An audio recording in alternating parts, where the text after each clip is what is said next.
घरी समजा आलेत मित्र आणि उशीर होतोय, मला झोपायचंय, मला असं होतंय की मला सकाळी जायचंय, तर मी असं उठतो पटकन, चला चला चला मस्त झालं, चला भेटले झालं, जेवलं बिवलं झालं की चला, असं मी कोणाला जेवलीस का विचारलं, तुला हो. कोणाला जेवलीस का विचारलं, हो हो विचारलं खूप लोक. तुला आवडत जेवलीस का, तर म्हणजे रोज ऑस्कर घेतो मी, रोज माझं भाषण म्हणतो. म्हणजे आरसा माझ्यासाठी खूप आयुष्यात महत्वाचा आहे. की मी ऍक्टर फक्त कॅमेरा समोरच नाही, मी अदरवाईज पण ऍक्टर, मी अदरवाईज पण हिरोईन आहे, मी तसंच राहिलं पाहिजे. आणि मला असं वाटतं फक्त काय याच फील्ड मध्ये सगळ्यांना का नाही असं वाटत की आपण सगळे आपल्या आयुष्यातले हिरो आणि हिरोईन. माझं एक आहे, जर माझ्याविषयी काही वाटलंय तर माझ्याशी बोल किंवा बोला.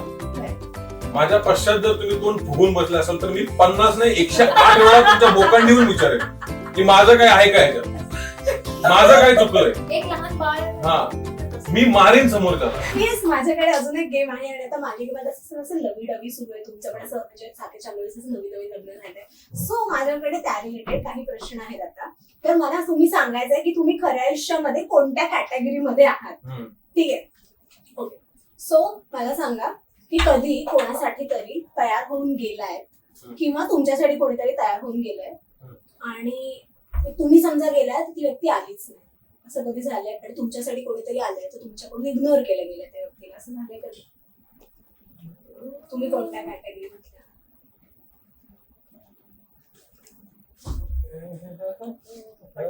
नाही नाही नाही, असं नाही नाही, झालेलं नाही. पण कधी, असं नाही झालेलं कधी. हो. बरं, कधी कोणाला इम्प्रेस करायला फिल्मी डायलॉग फेकून मारलाय? नाही, मी जे ओव्हरऑलच बोलतो तेच फिल्म आहे, त्यामुळे मी फेकून मारते शब्द फेकून Dialogue. मारते. मारते. मी शब्दच फेकून मारते. कधी कोणाला जेवलीस का विचारलंय का, किंवा तुला हो. कोणी जेवलीस का विचारलंय का? हो हो. विचारलं खूप लोक. तुला आवडत जेवलीस? जेवलीस का, तर म्हणजे ते विचारल्याशिवाय चॅटिंग कशी होणार, कारण काहीच नसतं ना बोलायला. पण जेवलीस का, पहिले पहिले आता नाही होत ते जेवलीस का वगैरे. ओके, मला सांगा, आपण फक्त फ्रेंड्स आहोत हम्म. असं कधी स्वतःलाच पटवून दिलेत का? हो. तू? असं कधी सिच्युएशन झाली नाही माझ्यावर, तुम्हाला माहित नाही कसं असतं. ओके, आपण फक्त फ्रेंड्स होते, स्वतःला पुन्हा आपण फक्त फ्रेंड्स असं काही नाही. नाही, मला समोरच्याला सांगावं लागेल पण फक्त friend. हा ऍक्च्युली हे दुसऱ्याला समजून सांगावं लागलं मला पण ऍक्च्युली, की नाही आपलं काय नाही होत, माझं आहे ऑलरेडी सगळं सेट. सो मित्र मैत्री छान मस्त असं आहे. नॉट मोर दॅन मला स्वतःला समजून सांगायला लागला. हा कधीच नाही. ओके, कधी आरशामध्ये बघून अशी स्वतःची फिल्मी एंट्री घेतलीत का? बाई साहेब रोज घेतो. Every day? मी रोज ऑस्कर घेतो, मी रोज माझं भाषण म्हणतो.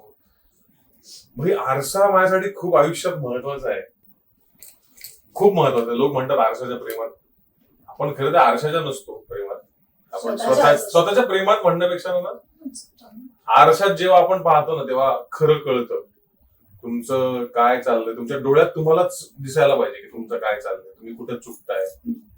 सो आरसा मला जरी कधी गिल्ट जरी आला एखादी गोष्टीचा, की चुकीचं वागलं गेलंय कुठेतरी किंवा चुकीचं वागलोय किंवा काहीतरी चूक केली, मी आरशामध्ये जाऊन स्वतःकडे बघतो, स्वतःला विचारतो काय रे का केलं असं, तेव्हा तू शिवाय घालतो समोरचा मला असं काय. म्हणजे आरसा माझ्यासाठी खरंच खूप महत्वाचं आहे. मी असं कधी दाखवून देत नाही, पण मी माझ्या पर्सनल स्पेस मध्ये आरशाचं महत्व खूप जास्त आहे. मी आरशामध्ये स्वप्न पाहतो स्वतःसाठी. सो तुझी सगळी स्वप्न पूर्ण. आरसा आपल्याला आरसा दाखवतो. आरसा महत्वाचा आहे. फक्त 5 मिनिटं असं म्हणत कधी कोणाशी 3 तास गप्पा मारत बसलाय? फोनवर वगैरे नाही, पण आम्ही जेव्हा समोरासमोर एखाद समजा कोणी आलं घरात, की पटकन जायचं मला नाहीये, पण तो माणूस 1-1.5 तास बसून जातो. सो असं आहे, अगदीच समोरासमोर गप्पा मारायला फार आवडतं. तुला? तुम्ही आधीच सांगितलं मला तर की she's फोनवर not बिलकुलच calling. आवडत नाही. मी गाठी भेटींवर जास्त विश्वास ठेवते आणि मला तेच जास्त आवडतं. ओके, सो मला सांगा, व्हॉट्सअपचे किंवा कोणतेही मेसेज तुम्ही सीन करून सोडणाऱ्या कॅटेगरीमध्ये आहात, नुसते लाईक करणाऱ्या कॅटेगरीमध्ये आहात, की त्याच्यावर छान असा पॅराग्राफ पाठवणाऱ्या कॅटेगरीमध्ये आहात? मी बघतच नाही. सीन पण नाही करत ती, काहीच करत नाही. ही काहीच करत नाही. ती आठवड्यावर मी आल्या मेसेज लगेच रिप्लाय नाही, रिप्लाय फार मोठा नाही असेल लगेच फोन. ते काय मी त्या कॅटेगरीतलं. ओके, कॉल तू आधी ठेव हे म्हणणाऱ्या कॅटेगरीमध्ये मधले आहात का बोलता बोलता झोपणाऱ्या कॅटेगरीमध्ये? ठेवतो मी बेकार कॅटेगरी मधला. मला जर वैताग आला एखाद्याचं बोलून, मी ऐक नाही मला कंटाळा आला ठेव फोन असं डायरेक्ट सांगतो. मित्र असेल कोणी असेल, घरी जरी आले असेल ना, मला माहित नाही का असं स्वभाव आहे माझं, तर घरी समजा आलेत मित्र आणि उशीर होतोय, मला झोपायचंय, मला असं होतंय की मला सकाळी जायचंय, तर मी असं उठतो पटकन, चला चला चला मस्त झालं, चला भेटले झालं, जेवलं बिवलं झालं, ठीक आहे चला, असं मी पण ते मी त्याच लोकांसोबत करतो जे फार जवळचे, जीवाभावाचे. ज्यांना आपण तोंडात मी अक्षरशः हात घेऊन चल चल चल बाळा उद्या ये, चल चल जा मला झोपायचं, असं करून देतो बाळा. आणि हे खूप खरं आहे, मी का खोटं बोलू, पोरांना नाही माहिती. तुमच्यासाठी तुला बोलायचं नाही माझं काहीच नाही असं. तुमच्यासाठी फर्स्ट इम्प्रेशन हे जास्त इम्पॉर्टंट आहे का सेन्स ऑफ ह्युमर जास्त इम्पॉर्टंट? दोन्ही पण जास्त इम्पॉर्टंट आहे, बट फर्स्ट इम्प्रेशन कधी कधी चुकवू शकतो किंवा आपल्याला नाही कळू शकत. काय ते म्हणतात ना, डोंट जज a book by it's cover, तसं आहे ते. पहिलं इम्प्रेशन एखाद्या व्यक्ती असेल काय माणूस आहे, पण तो नंतर कळायला लागतो की हा सुपर टॅलेंटेड किंवा हा कमाल माणूस आहे. आपण त्याचे कपडे किंवा त्याच्याकडे बघून त्याचं एक वागणं बघून आपण जज करून मोकळतो. मी जजमेंट अजिबात नाही, हे मला माहिती आहे, मी नाही जज करत कोणाला पटतं. भेटतो, बोलतो त्यांच्याशी, कसं वाटतंय, मग मी ठरवतो की अच्छा हा माणूस असा असेल. ते पण ठाम करीत नसतो, त्यामुळे जजमेंटल नाही. फर्स्ट इम्प्रेशन ते नंतर हळूहळू बदलतं. आणि दुसरं काय होतं, सेन्स ऑफ ह्युमर पाहिजेच ना. सेन्स ऑफ ह्युमर नसणाऱ्या माणसाने लगेच जायचं मड आयलंडला, काळजी करायची आहे की नाही. काय वाटतं तुला? सेन्स ऑफ ह्युमर पाहिजे यार, त्याशिवाय माणूस जगू शकतो. एक सर्व्हे मध्ये आला होता बाय द वे, त्याच्यामध्ये सांगितलं होतं ज्या कपल्स मध्ये सेन्स ऑफ ह्युमर असतो त्या कपल्सचं ब्रेकअप कधीच होत नाही. त्यांचं संसार, त्यांचं घर टिकतं just because of sense of humour. सिच्युएशनला ह्युमरसली कसं पाहायचं, मजा येते यार. मी तर खूप वाईट, त्यातल्या वाईट कंडिशन मध्ये जोक मारलेला आहे, खूप वाईट कंडिशन. अशा सिच्युएशन मध्येच ते कामी येतं ना, की मग काय उपयोग ना, नाही तर ते कधी वापरायचं. घरात असे वाद झाले एका टोकाचे, आणि मी बसल्या की एवढा घाणेरडा विनोद मारला की त्यांनी तो वाद मिटला. सो सेन्स ऑफ ह्युमर तुझ्यासाठी दोन्ही महत्वाचं आहे. First impression is last impression, हे मी याच्यावर ठाम आहे. कारण मला असं वाटतं, म्हणजे हे मी माझ्या बाबतीत म्हणते की मला मी सगळीकडे first impression is last impression असं म्हणूनच जाते. कारण तुम्ही कसे आलाय, तुम्ही कसे राहताय, किंवा तुम्ही काय कपडे घालून आलाय, तुम्ही ते कपडे घालून कुठे आलाय, तुम्ही आता कुठे आहात, म्हणजे माझ्यासाठी हे सगळं महत्वाचं आहे. तू त्यावरून त्याची पर्सनॅलिटी कशी आहे हे तो किती स्वच्छ आहे, तो कसा आहे हे पण मी त्याच्यावर जज करू शकते की त्यांनी ह्या गोष्टी कुठे ठेवल्यात. ओके, त्यांनी काहीतरी कॅरी केलंय, त्यांनी काहीतरी विचार. माझं एवढंच म्हणणं आहे सगळ्याच्या पाठीमागे काहीतरी विचार असायला पाहिजे. या सगळ्याच्या पाठीमागे मी अशी का असायला पाहिजे, मी काय इम्प्रेसिव्ह असायला पाहिजे, मी खाली पण जाताना मी छानच त्याच्यात कपड्यांमध्ये जाते, मी प्रेझेंटेबलच जाते, मला नाही एवढं कसंही अजागळ राहायला आणि जायला. मला असं वाटतं की मी ऍक्टर फक्त कॅमेरा समोरच नाही, मी अदरवाईज पण ऍक्टर आहे, मी अदरवाईज पण हिरोईन आहे, मी तसंच राहिलं पाहिजे. आणि मला असं वाटतं फक्त काय याच फील्ड मधल्या सगळ्यांना का नाही असं वाटत की आपण सगळे आपल्या आयुष्यातले हिरो आणि हिरोईन्स. ते वाक्य एक मस्त मराठीमध्ये की आयुष्य हा एक रंगमंच आहे आणि आपण त्यातले नायक नाही. प्रत्येक जण आहोत, मग प्रत्येक जणाला का नाही असं वाटलं पाहिजे सगळ्यांना की छान राहूयात, छान जाऊयात, छान वागूयात, छान बोलूयात. आपलं आता बघ, आपली पहिली भेट किंवा कोणाचीही पहिली भेट ही लक्षात राहते. का राहते? भले ती ठीक आहे, एवढे काय मला असं ठीक वाटली, किंवा हे कशावर जज करतेस, तुझ्या पहिल्या इम्प्रेशन वरून जज करतेस. तू काय बोलली होतीस, तू काय सेन्स ऑफ ह्युमर वापरलास, तू कसं बोललीस, काय विचार मांडलेस, कशी दिसत होतीस, हेच लक्षात राहतं. पिक्चर मेमरी ही फीड राहते आपल्या मसल मेमरी. सो ह्या दोन्ही गोष्टी तितक्याच महत्वाच्या आहेत. आणि मी म्हणजे भाई तिथे दोन्ही गोष्टी नसतील तर 5 मिनिटाच्या वर मी नाही बोलू कोणाशी. Last but not the list, तुम्ही समजा एखाद्या आपल्या मित्राबरोबर किंवा मैत्रिणीबरोबर समजा काही वाद वगैरे झाला तर तुम्ही डबल टेक्स्ट करणाऱ्या कॅटेगरीमध्ये आहात, म्हणजे स्वतःहून म्हणतो ना आपण की आपण दोनदा विचारू की काय झालं बाबा बोल, की जाऊ दे चल ऍटिट्यूड मध्ये, किंवा ऍटिट्यूड असं नाही पण आपली जरी चूक नसेल तरी सुद्धा मग जाऊ दे मी नाही करणार, अशा कॅटेगरी. हा नाही ऍटिट्यूड असं नाही, पण माझं म्हणणं आहे की ज्याचे प्रॉब्लेम त्यांनी सॉल्व्ह करा. आपण उगाच मध्ये डबल टेक्स्ट करून मी नाही तशी की लेट देम डिसाइड. नाही तुझं सपोज तुझ्या मैत्रिणीशी किंवा तुझं माझं मित्राशी भांडण काही भांडण झालं तर मग कधी कधी काही लोक काय करतात की थोडा वेळ जाऊ देतात की चल आपण 2 दिवसांनी बोलू, किंवा शाळेतलेच असतात तर आपल्याला माहिती असतं स्वभाव. मग त्यावेळेस आपण पुन्हा पुन्हा मेसेज करतो कधी कधी की काय झालं, ओके आता ठीक आहेस का, किंवा आपण बोलू शकतो का, असे आपण कधी कधी मेसेजेस करतो. सो ते स्वतःहून तसे डबल मेसेज करणाऱ्या कॅटेगरी मधले आहात तुम्ही, की वेळ जाऊन देत किंवा मी नाही जाणार, त्याची चूक आहे तर तो येईल बोलायला ह्या कॅटेगरीत, ती बोलायला येईल ह्या कॅटेगरीत. नाही मी टेक्स्ट नाही करत आणि माझा हा ऍटिट्यूड नसतो की मी नाही करणार त्यांनी येऊ देत वगैरे. मला असं वाटतं वेळ टाइम इज अ सोल्युशन. वेळ गेला ना की परत सगळ्या गोष्टी अगदीच कधी कधी आपल्याला बोलायची वेळ येतेच असं पण नाही, त्या तोही विसरून जातो, कमी होतात आणि आपण पण कशाला उगाच परत ते उकरून काढायचं म्हणून मी विषय नाही करत. ओके मी अशा कॅटेगरी. ओके सेम वेळ जाऊ देणं सगळ्यात महत्वाचं असतं. जसं ती म्हणते खूप मोठं सोल्युशन आहे.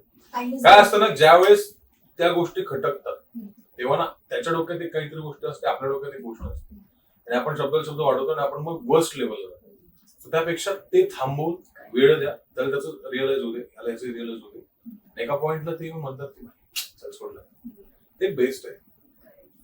जखम झाल्या आपण 50 वेळा जर पुसली तर ते कातड निघणारच ना.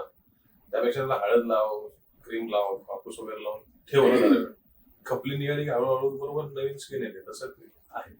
उलट आणि विचारू नये असं मला वाटतं. असं जर काही घडलं असेल काही की मुद्दाम असं ऑलरेडी त्यांनी सफर केलेलं असं त्यात परत तुम्ही काहीतरी सतत विचारत बसता, त्यांनी परत तो रिकॉल करणार, परत त्याला त्रास होणार, कशाला. पण एक आहे, माझं एक आहे, जर माझ्याविषयी काही वाटलंय तर माझ्याशी येऊन बोल किंवा बोला. माझ्या पश्चात जर तुम्ही तोंड फुगून बसले असाल तर मी 50 नाही 108 वेळा तुमच्या बोकांनी येऊन विचारेन की माझं काय आहे का ह्याच्यात, माझं काय चुकलंय. एक लहान बाळ मी मारीन समोरच्याला की मला सांग आधी. पण तो जर म्हटला की नाही असा तो चुकलंय, अच्छा चुकलंय असं वाटतंय तुला, मला नाही वाटत, मला तो वेळ घे, मग मी वेळ घेतो, मला काय प्रॉब्लेम बोला. पण मला सांगा. काही लोकांना सांगतच नाही यार, मला सांग ना तुझं चुकलंय म्हणून, काय प्रॉब्लेम आहे, काय एवढं म्हणजे सांगायचं तोंडावर हे तुझं चुकलंय, मला नाही आवडले, मग मी बघेन ना काय करायचं. तुम्ही जर सांगितलंच नाही, उगाच आपलं ऍटिट्यूड दाखवणार, उगाच आपलं इकडे काहीतरी बोलतच नाहीये, बॅक बिचिंगच करतात, कोणतरी सांगतात काय तुझ्या विषयी तू बोलतोय, मी मारीन त्या माणसाला. मला सांग. तुझा प्रश्न सगळ्यांसाठी इतका छान आहे. मला आता माझ्याच आयुष्यातली म्हणजे माझ्या बरोबर आता काही दिवसांपूर्वी सिरियस अशी एक गोष्ट घडली माझ्या आयुष्यात, माझ्या पर्सनल आयुष्यात, आणि आपल्याच सगळ्या मंडळींना ती राहून गेली. काहींना थोडीशी माहिती होती, आपल्या काही जणांना, आणि असं झालं नंतर ते ग्रॅज्युअली की सांगायचे पण ती वेळ ती गेली आणि आता ती गेली इतकी की असं होतं की आता परत मागे जाऊन मी काय सांगू, आणि ते पण विचारत नाहीये काही. सो असं कळलं तुला की हे असे, हे सगळेच असे. आता मला माहितीच नाही कशाविषयी बोलली. हा आता तो बघ ते पण विसरून गेलाय की मला काय सांगायचं होतं. ठीक आहे. क्या बात आहे, मज्जा आली मला गप्पा. तू आलीस ना की खूप असं रिअलिस्टिक बोलल्यासारखं वाटतं. मी खरं काहीतरी मी एक्सप्रेस करतोय. हा छान वाटतं. या निमित्ताने ते शांभवी आणि आता काय म्हणजे काय साकेत आणि शांभवी म्हणून बोलायच्यापेक्षा मला अमृत आणि अमित म्हणून तुमच्याशी गप्पा मारायला जास्त मजा वाटते. साकेत आणि शांभवी बघतातच स्क्रीन. एक्झॅक्टली. आणि मला असं वाटतं की तिकडे सेटवरतीच आहे मी आता सुद्धा, आता मी मेकअप रूम मध्ये बसलो, सो सेटवरती त्याच कॅरेक्टर मध्ये असतात, तर मग पुन्हा इंटरव्ह्यू तुम्ही का तेच कॅरेक्टर, तर थोडं तुम्हाला पण चेंज असला पाहिजे ना. आणि अर्थात मला वाटतं प्रेक्षकांना कायम कलाकार कसा आहे हे बघायला जास्त आवडतं, ते कॅरेक्टर बघण्यापेक्षा, कारण ते तर बघतच असतो आपण, पण त्या पलीकडे माणूस म्हणून तुम्ही कसे आहात ती दुसरी बाजू फार कमी वेळा येते समोर. सो आय थिंक हे मला वाटतं जास्त दिसलं आणि हे तू बाहेर काढ. आणि मज्जा आली आणि मी पुन्हा येणार आहे सेटवरती. सो खूप मला खूप गप्पा मारायच्या, खूप गेम्स घ्यायचे आहेत आमचं चौघांचं काहीतरी एकदा करायचं कळायचं आहे. खूप अशी कळायचं आहे माझ्या आम्ही खूप. आम्ही चौघे तिला तावडीत मिळत सापडत तावडीत नाही. सापडत नाहीये ऍक्च्युली. आम्ही यांच्या लग्नापासून मी प्लॅन करते पण ते जुळून येत नाहीये. सो आता बघूयात We कधी are too much जमतंय. busy, you know. Yeah. खूप बिझी खूप चला कष्ट चला करतो. येस आणि आता वेळ आलेली आहे. सो मस्त वेळ खाऊन घ्या आणि हो. परत सीनला जा मालिकेसाठी. आता वेळ झाली, वेळ झाली. मला आलं, मी तर- मधुरा, घेतलं म्हणजे हिला आपल्या टीम मध्ये घेऊ. आता वेळ झाली. आता वेळ झाली आहे, वेळ वेळ द्यायची. खायची. तोपर्यंत तुम्ही बघत राहा मी जिंकून घेईन सारं. Yes. सोमवार ते रविवार दररोज संध्याकाळी 7 वाजता 35 मिनिटं 7 वाजता अगं 45 मिनिट. आपण 35 शूट मिनिटं आम्ही शूट आपल्यासाठी वेळ. 35 मिनिटं करू. त्याच्यासाठी पिक्चरसाठी With 45 ad मिनिटं. 35 मिनिटं. ओके ओके हे खूप रिअलिस्टिक आहे ना. सो ठीक आहे. अनफिल्टर्ड 45 मिनिटं असो 30 मिनिटं असो बघा मजा येईल मालिका तुम्हाला बघा. बघा. आणि रोज बघा. आणि ती ऑनलाईन नका बघू, रोज टेलिव्हिजन वरती बघा कारण TRP ही काउंट तू होतो. रोज येत जा हो. आमच्याकडे. 7 वाजता टीव्ही लावा Yes. आणि मग सगळे तुमचं काय ते करायचं तुम्हाला ते कामं म्हणजे असं म्हणजे टीव्ही समोर येऊन करायचं आहे का हा किंवा नवऱ्याला सांगा किचन मध्ये पण टीव्ही संध्या फक्त आमच्या मालिकेसाठी आणि आमरस खा एकीकडे. म्हणजे कसं इथे आमरस बनवते, तुम्ही एकीकडे खा. आम्ही वेळ खातो. मी वेळ तुम्ही खाते, तुमचं तुम्ही बघा वेळ काय चुकवू करायचं. नका. वा थँक्यू सो मच आणि खूप खूप शुभेच्छा. Thank you. Thank you thank you so much कलाकृती मीडिया. रसिका हो, कलाकृती मीडिया म्हणजे मनोरंजनाची लयलूट. मनोरंजन क्षेत्रातील किस्से व घडामोडींचा आस्वाद घेण्यासाठी कलाकृती मीडिया या यूट्यूब चॅनलला सबस्क्राईब करा आणि व्हिडिओ लाईक करा.